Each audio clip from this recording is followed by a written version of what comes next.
the ones that make it are the guys that have a little bit of like athletic ability. But do you think that Taylor is good or bad for the NFL? active recovery is not sitting on your phone on the couch or being in the bed and riding away all day. Because if you just did a workout and like I get chill. You can't fake chills. Yeah. So I get chills when talking about that. Hey, what's up? Welcome to the Off Air Podcast. I'm Slater. I'm Marjo. And if you're listening on YouTube, if you like the content, give us a like and subscribe. Help the channel grow.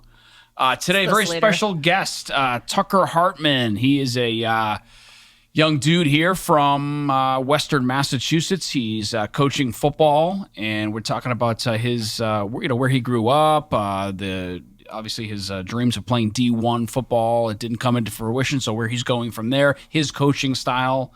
Yeah, we talk about self-discipline, how to be a coachable person, how what you learn from sports can translate into life, and it was a great conversation. How to deal with delusional parents. You know, your kid's just not that good. Yeah, Delulu. How to coach in today's in today's world. So great episode for you guys on the Off Air Podcast.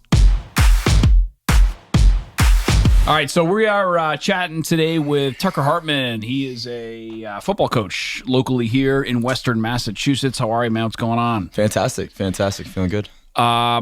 Taylor Swift got engaged today. I know. Breaking news. Taylor and Travis getting engaged. Up. Yeah. Yes. The taping of this show is taking place on the day that Taylor Swift gets engaged to Travis Kelce. On your 45th birthday. Well, we really don't know when they got engaged. Yeah. We should be celebrating. What the heck? Listen, I got to go to the gym after this. day. Otherwise, there would already be a celebratory beverage in here, but not today. The reason why I ask you is, do you think that Taylor is good or bad for the NFL? And I will be prepared to debate you, so please go ahead. Okay, and I'm say with your it. piece. I'm with it. Let's see. Is Taylor good or bad? She's great for the NFL, really, honestly. I'm not a Taylor Swift fan. Yeah. And I get the vibe that you might be. But I'll say my piece and you can come back at me. Yeah. She's just like I respect the hell out of her, and she's a fantastic artist, obviously. I get down to her music too. Like I can't not. Her vibe is that of like, I hate men. Like crazy. Really? in my mind. All right. In my mind. Yeah, And she's definitely got some I Hate Men songs. yeah, absolutely. And then like every time she breaks You guys up, are hateable sometimes. fair, 100%. That's totally fair. It goes both ways. But anytime she breaks up with a guy, she like makes a song about like all their like deepest, darkest secrets, and I'm like, dude, that stuff is like intimate. Like, Yeah, but you know what you're getting into. Yeah. No, I know it. Didn't John Mayer say that Jessica Simpson was sexual napalm? Yeah, So- I actually listened to But I think it works. Yeah, I mean, this is a little bit before your time, I think, but yeah. Yeah. I love John Mayer. So talk Me about too. like, I just caught, he loves John Mayer. yeah. I just caught him on a podcast the other day, and he was actually saying how he's matured from that era of his life. Okay. He's like, I don't. Spilling the tea. Yeah, he's like, I don't. He's like, I'm just a different person than I was when I was like that serial dater or whatever. Yeah. But I think I'm definitely not a Swiftie. I'm very much like you. Like, she's got a couple bangers. You got to respect her work ethic, her hustle. Yeah. Reading how she trained. I mean, we're gonna get into Right. it, Yeah. but you're in the world of physical fitness. Reading how she trained for that Eras tour, Right. running for 3 hours. So she would be on a treadmill and she would stay on the treadmill for 3 hours. She would run and sing the fast songs, and then she would walk and sing the ballads. Hold on, I didn't know that. Yes, know that. because she I might dances be- during all the fast songs. I might be flipping my switch here. Read the Time magazine article about her last year. Okay. But anyway, Might be a Swiftie. Tucker's going to be a Swiftie at the end of the show. Yeah. I just respect. Can we it curse? I didn't. Yes, yes, no. I mean, F Yeah. is not like... Yeah. if you need to. We don't Okay. want that, but- Yeah. I respect anyone who has that kind of work ethic, motivation, and hustle. Yeah. I just don't think, even if you hate every single one of her songs, I think you have to, respect the game, so to say.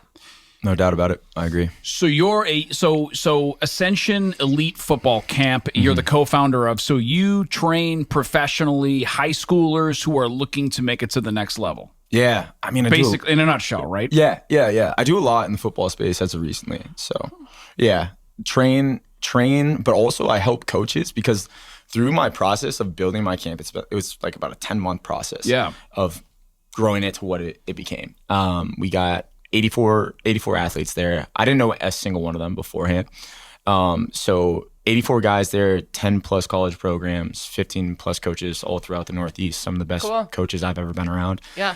So a lot of hitting the phones, a lot of going to different camps and meeting different people, shaking a bunch of hands. But like, it's very easy for me to network in the football space just because like a football guy knows a football guy when he sees one for the most part. And also like, I'm very passionate, one, about football, but two, I want to learn. Like I know that I don't know that there is everything to know about football. I know what I know. I know a lot, and I will stand 10 toes down on the things that I know and I believe when it comes to football. But I know that there's so many different perspectives out there, and I just want to learn from so many different perspectives and different ways to convey knowledge and teach kids. So, Did you grow up playing football? Has football always been your passion? Absolutely, from the jump. I think it was really like the first sport in my mind that kind of like clicked with me. That and lacrosse a little bit later, but football, it's always been football. Where were you born? I was born in Maine. Where in Maine? God, shoot. This is embarrassing. Portland. Oh yeah. Scarborough. Did you almost forget where you were born? Yeah. Just because you didn't spend time? I didn't. So I was there for the first 3-4 years of my life. Yeah. And I've been back once since. So Scarborough, Maine. Yeah. Scarborough. Yeah. The Portland Sea Dogs. We used to see the Portland Sea Dogs. Oh yeah. They're a baseball team, They're right? a baseball team. Like a AAA, AA team, something like that. I think they might have played down here in Pittsfield a couple times. Yeah.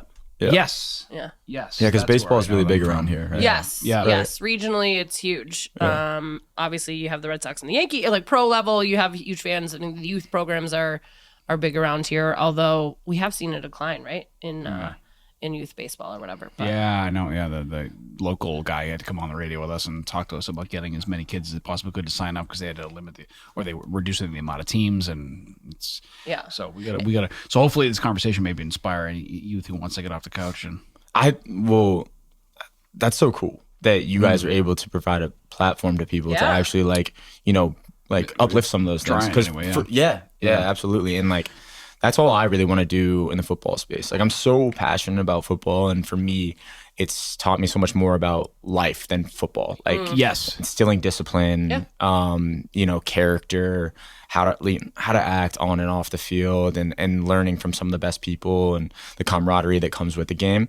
So like, youth sports are so fundamental in the foundation of my life. Totally. And so I just want to convey that and give that back to the community, and that's what I'm the most passionate about, so why not chase it? I could tell just sort of by looking at you, and I'm sure you get this often, or you may not. I don't know, but I mean, you're our stepson's coach, and I was like, oh, who's this young dude? Who's this young cat out there who knows?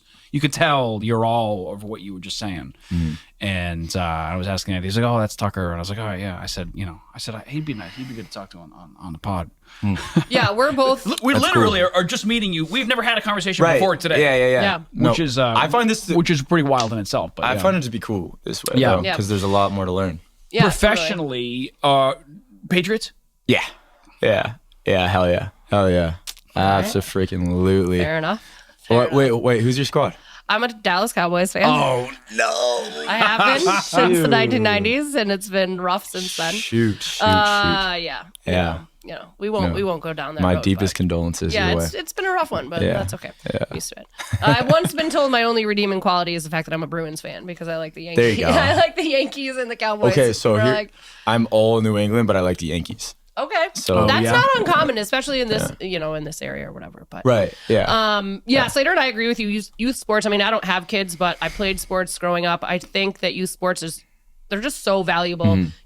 Having your kids be coachable, that is a life skill. That's something that if they at a young age can be coachable, you're going to be a coachable adult. You know, I just think it's vital to have kids have authority figures that aren't their parents, that aren't teachers. Right. Like have that respect, have that responsibility. You have to show up for your teammates. Like all of those things are life skills. So it's not just about, the X's and the O's and the actual skills of the game. It's being a team player. It's just vital. Totally agree. And like for me, I think in life, it's so important to challenge yourself. And that's what sports did for me. Like showing up on days that you didn't want to be there. Yes. Yeah. And pushing kids through adversity. I love the moment of a kid like wanting to cower and like I don't want to do this, but like pushing them to that extra bit to be like, no, you're going to do this. I had that moment in practice. It's kind of a funny story, but like a week or two ago, this kid just didn't want to he didn't want to tackle a bigger kid. And so he kind of gave a not a great effort. And I was like, brother, we're going to overcome this. Like, we're going to overcome this. 1, 2, and he gave bad effort. But the third time he stepped up, I was like, listen, like, you got to use your leverage. You're a smaller dude. He's a bigger guy. All right. So you have better, lower pad level already to begin with. So if you stick your shoulder into his midsection and you're able to collapse his knees, he's going to go down. It's like a 2-yard impact. So he did it. I showed him the leverage, and he finally got it on the third attempt. And for me, like, he was upset. But like, for me, that's a huge W. Yeah. Huge W. Totally. Yeah. I saw it as a big win. And I talked to him a little bit afterwards. I was like, listen, like, you're upset right now, but like, you did it, and you didn't believe in yourself before, but think about how much better that makes you for the future. So, yeah. I mean, is there anything more important to instill in kids than confidence? I can't think of anything. I cannot think of anything better. Again, it's one of those things that's a life skill, and if you get that ingrained into them at a young age, it's going to be pay off in dividends. If you have no confidence, you're going to struggle in life. You just are. And people realize that. People catch that. Like, you can. People smell your insecurity, so to say. You know, it's. Speaking from someone who had confidence issues big time when I was growing up, I was I'm right here with you. So, and you don't forget that pain. You know, it's lousy. You know, and when you finally come to, it's game changing. Yeah, you know. I was almost delusional in my confidence as a child. That's so that's cocky. Yeah, I didn't say that. So that's what I was gonna say, is that, like, what I found in life is that there's 2 types of people, and like, some people just hop out of the womb with like innate confidence, and like, shout out to you, like, that's a superpower. Yes, it really is. For me, like, all my confidence comes from working hard, and sometimes, like, I'm really hard on myself to a fault, to the point where I'm like, I bring myself down because I'm like, I'm not working hard enough, or I didn't achieve something in a quick period of time, and it can be like, I can be a little bit too self-deprecating to the point where it's a negative. Yeah. But I'm like really working on that. Yeah. Really. Where do you think that work ethic, is that something that was instilled by parents, grandparents, coaches? Like, why, what drives you to work that hard, to go above and beyond all the time? Experiences in life, I'd say. My parents, I don't know. Like, it's nature versus nurture, like, I always think about that. But I think being in football, the first college that I bounced around. My college career was really interesting, and it really humbled me. The first school that I went to was University of Laverne in Southern California. It's a small Division III school. To give like a quick like outline of like the football escape on the West Coast, Arizona, there's no D3, there's no D2, there's no it's D1. It's D1 or nothing. Arizona State. Yeah, Arizona State, NAU, U of A. So in my mind, I'm like, hey, I'm either going D1 or I'm not playing football. Toward the very end of my senior year, I started to like open my mind up to like D3 opportunities, but it was like, by that point, it was just about too late. Like, most roster spots were filled up. Yeah. And you were D1 wasn't an option because you weren't good enough? Because I wasn't good enough. Right. Yeah. To put it short. Yeah. I mean, it's an elite level of football to play in a D1 school. So. Yeah. But so I found, like, there was a kid that went to my school that ended up going to the University of Laverne, who was like a family friend. So I hopped at that opportunity, ended up going there, and it really opened, just kind of like unlocked my brain from multiple different perspectives. The people on that, it was the most diverse environment that I've ever been in.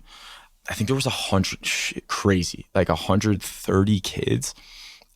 And that's like the biggest football team that I've ever, and that's big for football team. Yeah, that's a huge program. Yeah. So there's kids, like, California is a melting pot. So there's black kids, there's white kids, there's Hispanic kids, we got Polynesian kids, Asian kids. I swear to God, like, it was insane.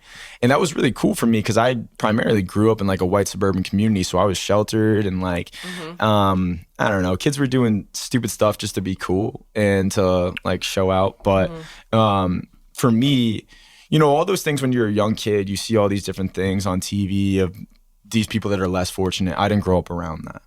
I needed that to realize. So like the conversation of the question that's I love so much is, why do you love football? Because it really changed my life. Like one of the first questions that was ever asked so that we could all like bond and build like a brotherhood was like, why do you love football? And it commonly gets down like this very emotional path of like, hey, like I grew up in a 1-bedroom apartment with 10 kids. I was sleeping on the floor or I was sharing a bed. Like my mom was working 3 jobs and this was my outlet because it was the only place where I was happy and I wasn't worried about everything else.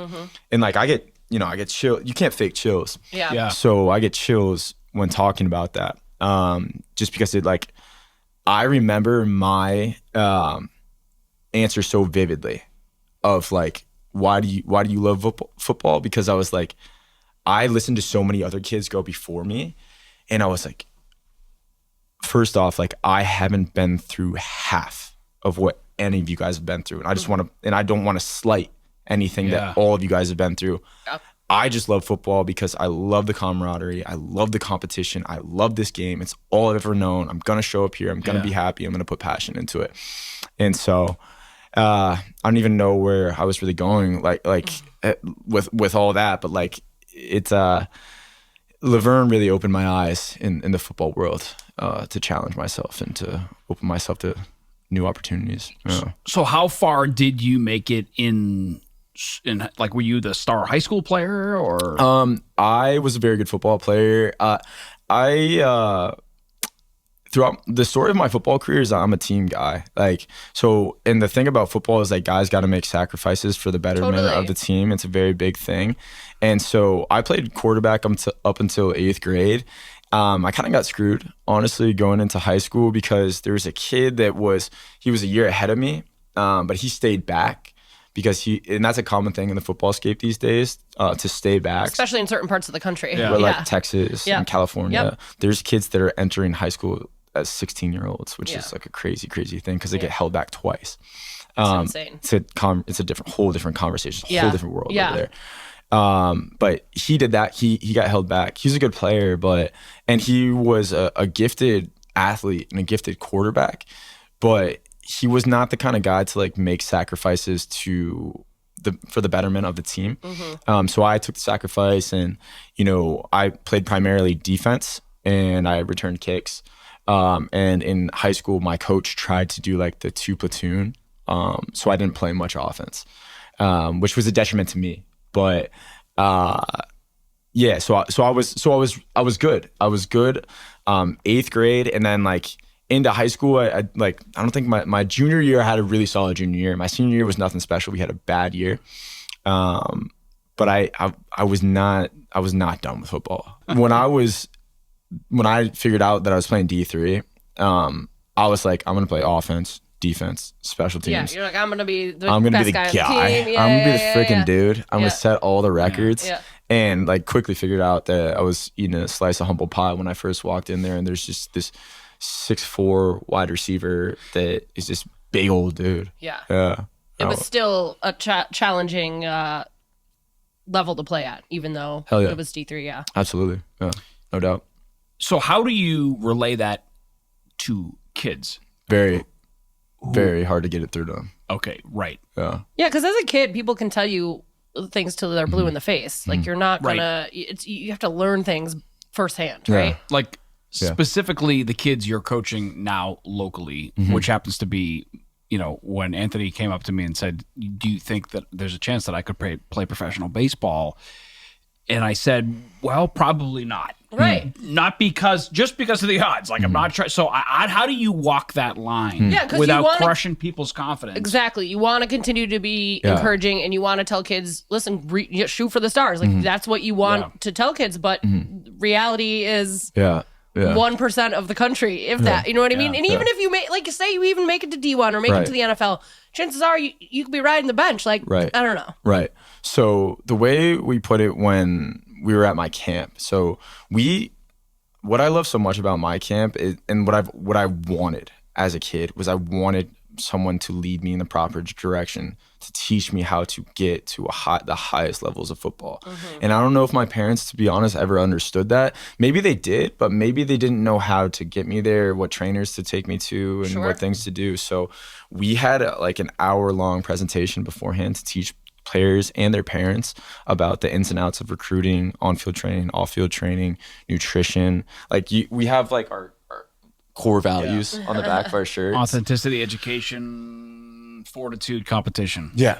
So like education is like a huge pillar of that. So basically like what we said, we had 84 kids plus their parents in the room, probably like 100 some odd change between the coaches and whatnot. Yep. And you open it up with like, hey, all of you guys want to go D1.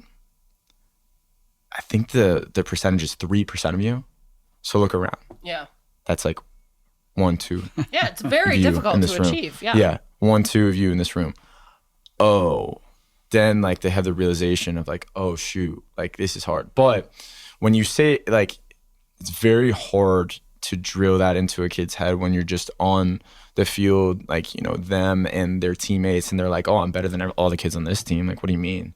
Obviously. They're a big fish in a small pond at that point. Yep. Yeah. So what I just encourage them to do is like go out, you know, just reach out for different perspectives. You know, try different things in the football space. Go to different camps. Go to different places. Learn different things from different coaches. And like what ends up happening is like a bunch of good players end up going to a lot of the same coaches, and like all directions lead to certain coaches or certain places to be. And you can really get an idea of like who's the best of the best and kind of stack yourself up against them. How often do you use the term instructional? Like, guys, hey, listen, this is like when the kids are talking shit, do you just say, guys, this is instructional football, or do you think that they're beyond that at this point? I mean, because I kind of take that back. So are we talking high school, or are we talking junior high school or middle school, or does it matter? So I'll put it to you like this. So like this past summer has been all football all the time. I've coached from like third graders up to like a grad student in college.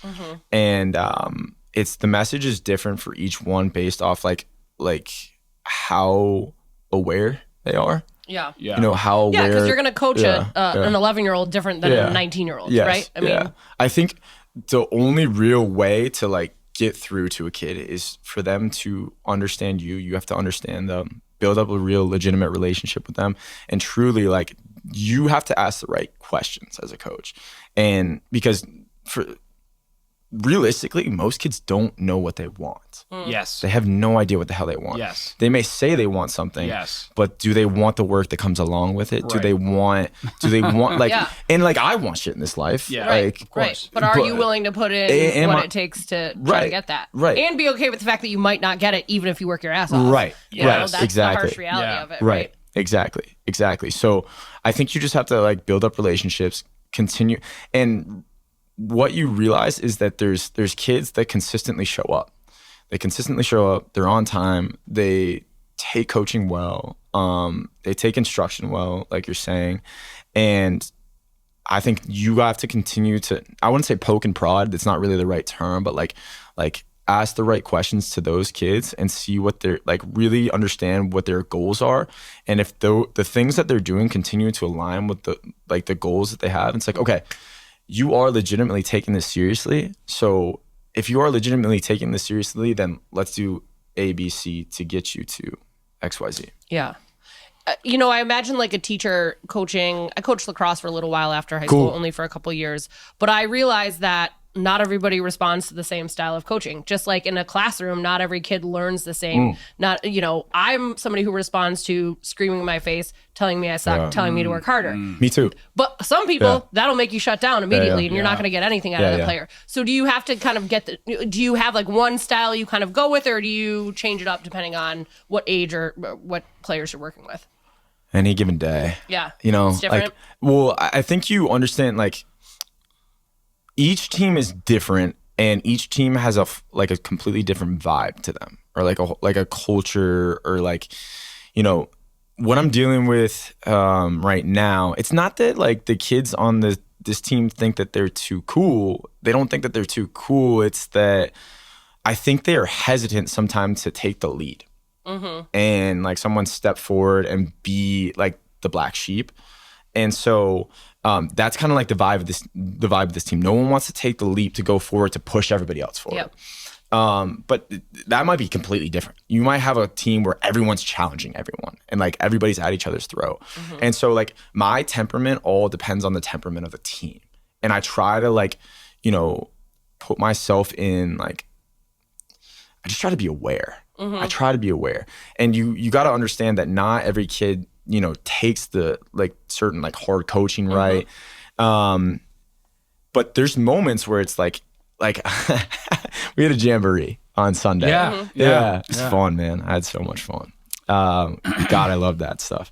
But Sunday, like we're pulling up to our first game and like we're getting warmed up and we had 3 individual lines, right? Then we're just warming up the pads. So basically there's one guy that comes out to the front of the line and he's facing the rest of the single file line. The single file line goes and is running toward him, hits him in his right shoulder, hits him in his left shoulder, and you know, they go back and forth. And I'm watching them do this drill and I'm like, holy shit, like if we do this, man, we're gonna get our asses kicked. Like I'm real worried. Like I'm watching it and they're just like it's just barely hitting each other. But it's not just me that notices that. Like all the other coaches and I think even the parents are like, oh damn. And like for me too, coaching, like I think like how the players play and how they act is like a direct reflection of who I am as a human being too. So I take it like, you know, I'm the coach is, you know, you're at the helm. So however the team performs, good or bad, reflects on you, right? Exactly. So so they do and you know, I blow the whistle. I'm like, hey, like, come on, man. Like, we just need something better than that. Like I know you guys are better than that. And still they're just boom, boom. It's just bad again. I'm a crazy person. So I take one of the kids out of the way and I'm like this. And set, go, boom. And I'm like hitting these kids. Like these 12 and 13 year olds. Just boom, boom. And then they were like, oh, and I think some of the parents were like, this guy's nuts. Like, no, all the good ones are a little crazy. Though, you know what I mean? Right. You got to be a little psycho. God, some of the best football coaches I've ever had are just tapped individuals. Like crazy dudes. But they woke up after that, I swear to God. We played terrible the first game. I was just watching that. There's like a Jerry Jones Cowboys documentary on Netflix right now about how he took over the team that early era. I started watching it. Of Jimmy Johnson's coaching. He's like, you can't coach the way I used to coach. Like even on a professional level. In 2025, you cannot coach the way he was coaching in the 1990s. You just won't. You literally won't get away with it. But I'm serious when I say all the good ones are a little crazy. You have to. I think, especially in a sport like football, you have to have that little bit of crazy in you. No doubt. It's a sport of gladiators. I mean, that's essentially what it is. Like a modern day kind of gladiator. How do you deal with a delusional parent? Like, it's one thing for a kid to be like, I'm gonna be in Major League Baseball. Like, you don't want to you know, rain on their parade and be like, no, you're not, kid. But like, what about when a parent really believes that their kid is like the next Tom Brady and they're just not? Oh man. Like, how do you just kind of let it be, or do you talk to them about it? Or delusional parents, like that is like so tough. And for me, it's like, it's so hard. I'm 27. I don't have kids. It's so hard to, I cannot put myself in your shoes and say that I have done this, because I haven't, and I would be fake. I would be a liar. It wouldn't be real. So it's very tough. All I can say is like, I can lead with my experience and the people that I've been around. And the thing is like, I've put myself in a lot of different places recently to learn from some of the best coaches like in all of New England, just because I want to be a sponge and absorb and learn from these people. And like, when people come to me, I want to be a better resource. So if there's a delusional parent that comes up to me, all I can say is like, I'm going to lean on my experiences and like the people that I've met. And these are all the different things that all the best like kids that I'm working with that are playing at these high levels, this is what they're doing. And this is where your son's at. And we need to make some drastic changes if he really wants to be at that level, play at those levels. So you're basically implying they're not at that level, but here's some things we could do to maybe get them there. But I think it's important to like, hey, like let's hit that wall of like, listen, like I have to be blunt with you. Your son is not at this level right now. Like, and that is okay. That is okay. We can get him there. But it's going to take a considerable amount of effort. Because like you said, there's this like, some kids that are just born with it. Some kids that are just born with it. And other kids, I was not born with it. Like my brother is the one that he's younger. I'm the middle child. And My brother, shithead, he's like, love him to death. He's my best friend. Yeah. But he's the more He's the golden athletic. child. He's the more athletic one of the two. He was, he doing backflips out the womb or whatever. Yeah. And I always had to work harder to get the things that I wanted. And I wouldn't change it for the world, to be completely honest. I appreciate it a lot more. Talk to me about your workout routine. You obviously that's very, very important to you, along with nutrition. And how much of that do you convey to the kids who are sitting around drinking Yoo-hoos? And well, their parents are letting them drink Yoo-hoos first of all. Well, I try to. I'm training for the Josh Billings right now. Nice. What are you doing? The whole thing. You're doing the Iron Man. Yeah. Awesome. Yeah. First time. Yes. Cool. I'm stoked. I'm nervous. I'm excited. Yeah. But it's a good time. As of right now, I'm feeling confident. But like we talked about earlier, I don't just have innate confidence. I'm feeling confident because I've been working my ass off. Yeah. I literally was on the rail trail at 2:00. Yeah. So the Josh Billings, for folks who don't live around here, is a triathlon. Yes. It's a paddle, bike, and a run. Yes. Yeah. That's so true. Trust the process and trust your training. Yeah. While it's a cliche, is so true. Like you said, you're nervous, but you're confident because you know you've been putting in the work. You know you've been, I hate the term lucky. And I don't know who made up this quote, but luck is when opportunity meets preparation. Like you have to be prepared. Yeah. You know what I mean? You don't just get lucky and win the Josh. You're prepared to, you know what I mean, to take advantage of everything you can. I totally agree with that. But I don't have any aspirations to win it. Like I just got into endurance sport. I want to say just got into. I ran my first marathon a couple years back. Nice. So that's like when I my introduction to it. And my thing is put something on the calendar, like a physical challenge. Got to put a physical challenge on the calendar because everything comes with it. When I put my back up against the wall and hey, dude, you have no choice. Yeah. Otherwise you're gonna show up there and you're just gonna flame out. Yep. And so it forces me to train. Yeah. And so I've been running, biking, kayaking like a madman as of recently. Yeah. And the thing is so I don't think you should be a coach of any kind and if you're not challenging yourself. Yeah. If you're challenging players, it is almost hypocritical to not challenge yourself. Yeah. So when I go, I just this past weekend I biked 20 miles and I ran 6. And that's not something I've ever done in my life. But how am I going to know that I can achieve those things if I don't try? And so I'm challenging myself. So now it makes me feel confident in going and challenging these kids to reach new heights. I've learned, the thing is I've learned so much about my own body and how to recover, how to take care of myself. My diet is really dialed in right now. My routine is very dialed in right now. Hydration, electrolytes, all those different things. I'm really tapped your in. race is soon. Today's episode of Off Air with Slater and Marjo is brought to you by Berkshire Adventures. Berkshire Adventure Tours, e-bike tours, picturesque picnics, private e-bike rides, Cloud9 seats, hidden gems, and scenic picnics. I did one of these the other day. Can't recommend it enough. Great local guide here in the Berkshires. So BerkshireAdventureTours.com. You can find them on social media.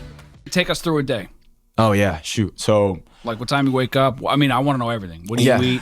Yeah, no, I'll hit you. So yesterday I crushed it, and it's not every day. So I also Yesterday was what, Monday? Yeah. So I record things too. I write stuff down, and I have apps to record my workouts and whatnot. I'm not the most meticulous about it, but it's for my own sanity of hey, look at all the stuff that you've done, dude. So yesterday I wake up at 5:30 just about every day. Yep. And I woke up in the morning and this is a Berkshire's podcast, so Timeless Training. You know Timeless Training? Yeah, Brian Picard. Yeah, Brian's good my friend guy. of mine. Yeah, so I also train people here in I'm learning. Brian has a very specific way of training people, which I really, he's very particular, which I respect. And so he's training me to train people there, which is cool. And I'm learning a ton about anatomy and whatnot. So I went in there and they have a lot of great stuff for recovery. And so I did a bunch of recovery stuff, stretched like crazy, and did some light cardio. Just to I was feeling sore as hell because some zone 2 cardio. It's probably zone 1. Oh, okay, yeah, real light. Yeah, but yeah, you get the vibe. Yes. Yeah, exactly. So Sunday, like I said, I went on a long bike ride, a long run, so I was hurting. But I got up and I made sure that I got in there, got out. Protein shake, good breakfast. What's for breakfast? turkey bacon, 3 eggs. Yep. And protein shake. Protein shake is like load that thing up. Like strawberries, banana, Greek yogurt, protein, almond milk. Are you a pound of protein for every gram of protein? A pound of for your body weight, you should have a gram of protein. Are you that, so if you are, or are you more? So I don't really track my diet like that. Like that, to be completely honest. Yeah. To be completely honest. You're just smashing protein. Or just know you're getting enough. Right. And like I think I'm very aware of like what my body needs in the moment through doing some very hard workouts. Like just after I finished up this run just now, my body's dehydrated, so I need to get those electrolytes in my body, and it's just like it's night and day. Like all of a sudden I'm a human again. So very like acutely aware of those things these days.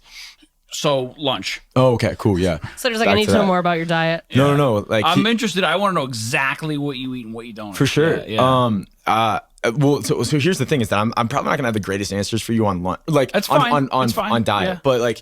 So the way my world functions the best is if I have my meals figured out ahead of time. So I don't, because otherwise I'm scrambling, and I'm not like. And that's when you make shitty decisions. So you're like Jeff Cavalier from Athlete X, right? You get your. I don't know who that is. Yeah, neither do I. I don't even know what he just said. Jeff Cavalier is from Athlete X. No, what's Athlete X? Maybe you gotta send me. He's a famous he's like your build, but he's got all of his meals in the freezer for the next 7 days. But who is he? Don't tell me he's a YouTuber. Well, he's now he is, but I mean, he owns a Athlete X. I don't know. He's a trainer. He's a professional personal trainer. Send me his stuff. I'll look into it. Yeah. So he's probably 50. Okay. But he has the 17. That's the diet I was copying. Yeah. A lot of pumpkin, a lot of sweet potatoes, a lot of Greek yogurt, kale, chicken, fish. Yeah. I was weighing my stuff. I was obsessed for like 3 months. And then you crash and burn because that's not sustainable. So I went back to ice cream. I was like, like I put like, for me, if you want just like a quick tip, I would say put a physical challenge on the calendar, and then just like force yourself to like little by little. Don't be perfect. Don't be perfect. I'm not perfect. Like far from it. I'm learning as I go, and like is like the deeper you dive into it, you niche down, you get more efficient.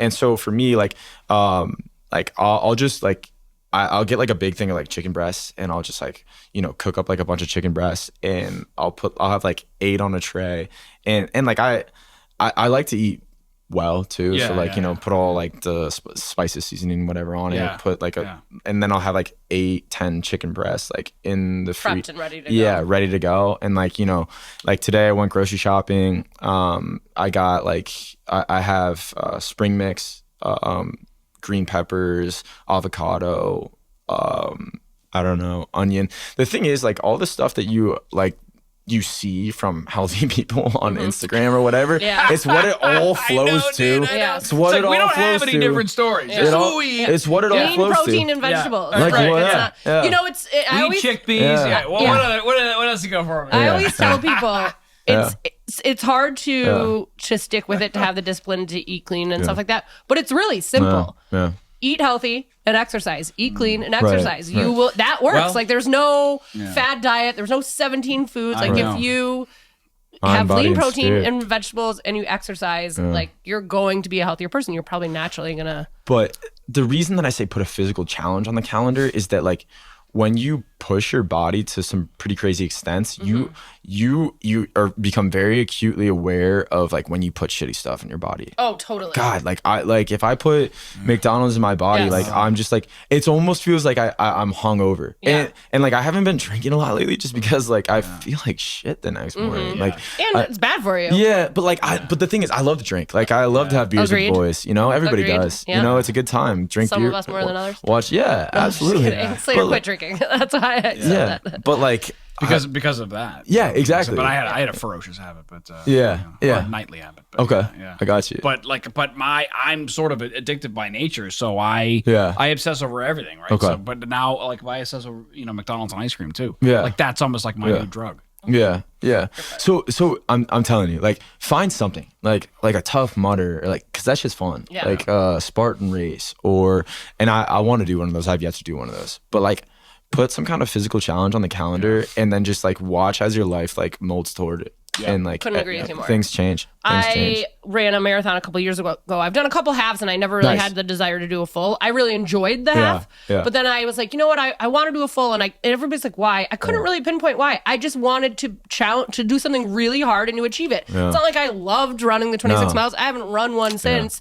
But like and whatever that goal is for you, and it could be a 5K, it could be to do 100 push-ups, whatever that goal might be. I couldn't agree with you more. Having, especially somebody like me who needs regimen and needs like a schedule to succeed, having a goal written down, it's on your notes app, it's on a countdown app, wherever it might be, like definitely keeps me motivated. I agree with that. Preach. That's it. Like you said too, even if it's like, what I think you should do too is like what I think anybody should do is like, hey, like I'm doing this thing, and like tell all your friends about it. Yeah. Because it holds you accountable. You look like a dumbass when you're not doing it. It holds you accountable. Yeah. I used to, I really don't, every once in a while I go to the gym by myself, but like I more sign up for a class because I know once I'm signed up for class, I know my trainer knows I'm coming. I know the other girls in class know I'm going to be there, or joining a run group. That's what I did for most of my half marathon and marathon training, because everybody's holding each other accountable, showing up there. Yeah. Tell people about it, because that will help hold you accountable as well. Yeah. I've just been walking a lot. Walking is great for you. Every day. Walking is really good for you. Something in my head, but every time I stop going to the gym, my head gets tight. Whoa. It gets all totally. It gets all. That's me too. And I want to convince myself that it's not that, but it is. Yeah. Oh, it's so true. Very true. It's because you haven't been going to the gym, dude. That's why your head's tight. So, me too. And like I'm acutely aware of those things too. Like I feel it in my temple, and like I feel it in my traps too. Yeah. And like when I'm stressed out, the only way for me to really cure it is to go do a workout, because then like all of a sudden everything in life is good. Yep. And like it just frees me up, because in that moment, what do I not want to do? I don't want to go for a run. Okay, if you don't want to do that, then it's probably a challenge that you should take upon yourself, and then just go do it, and then you come back and feel like a new man afterwards. Yep. Couldn't agree never, more.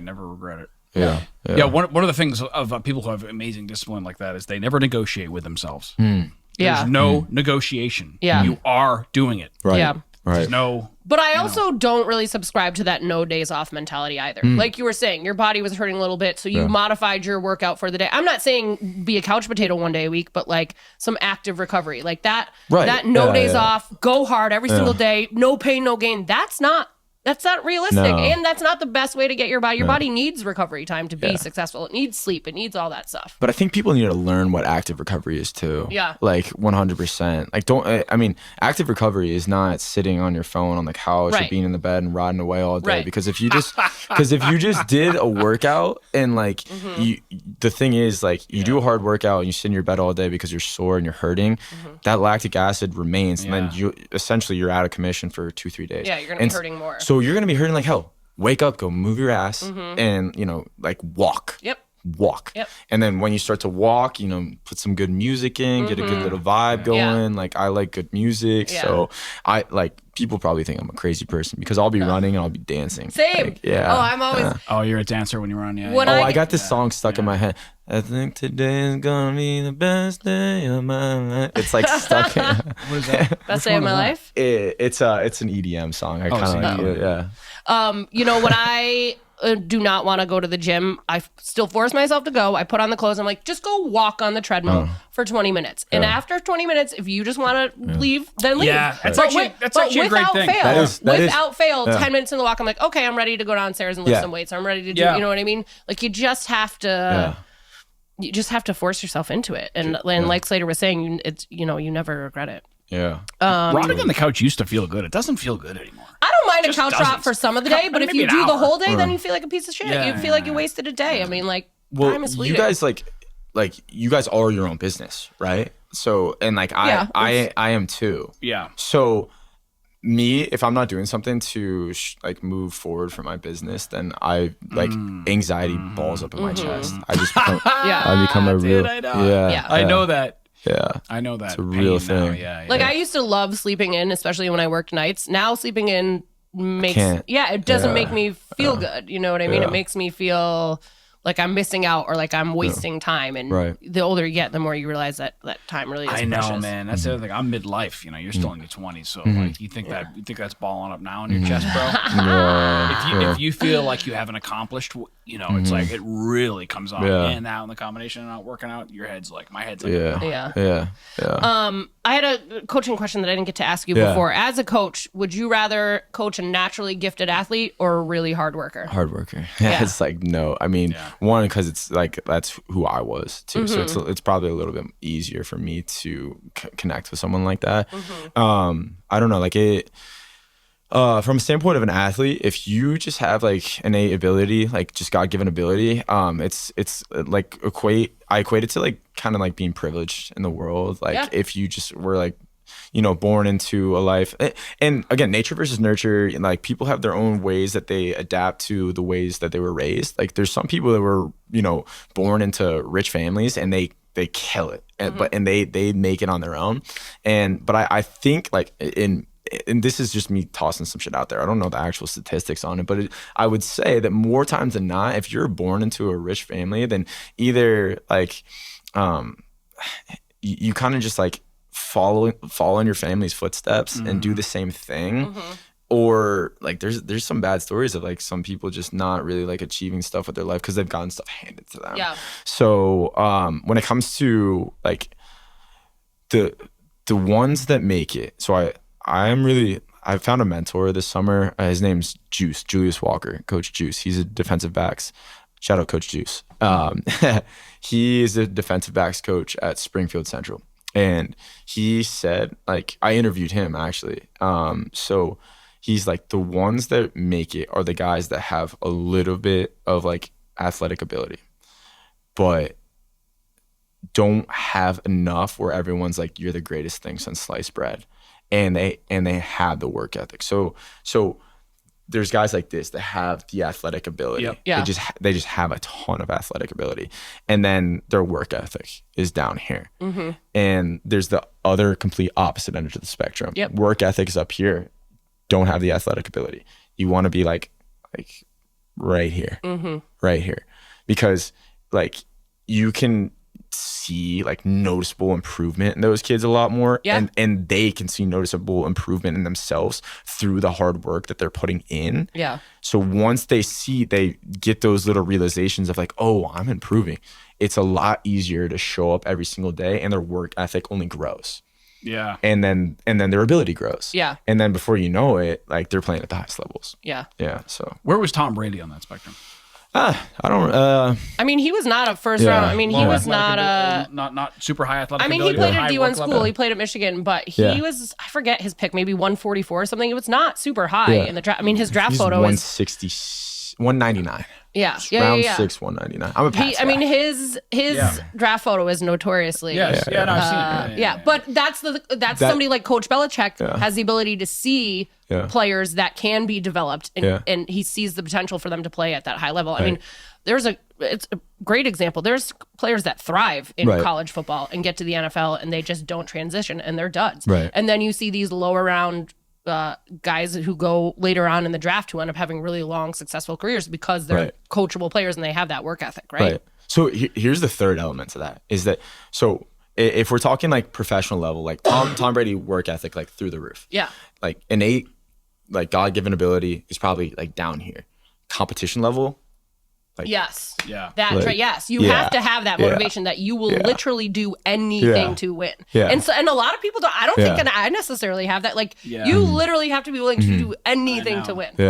And people say they'll do anything. No. But when push comes to shove, no. There's a very small percentage of people who really are willing to do absolutely anything. If I could, it's true, man. If I could go back and change anything about my athletic career, I wish I would have like leaned into more like being even more competitive. But can you create that? Can you develop that, or is it something that it's again nature versus nurture, right? I think like with the right coaches can create that environment. It's like, listen, like it is tough though. It is tough. It is very tough to create that environment. But like I remember like going to college. I'm a competitive person. I am a competitive person. If I'm lining up against you, like you're either going in the dirt or you're going in the dirt. Yeah. Like I don't care what it is. I don't care if we're walking down the street. I want to be better than you. But there are some people that it's like they will do whatever it freaking takes, whatever it takes. And there's one kid that sticks out in my mind in particular in college. He was a wide receiver, and great wide receiver, one of the best wide receivers in the history of my school. But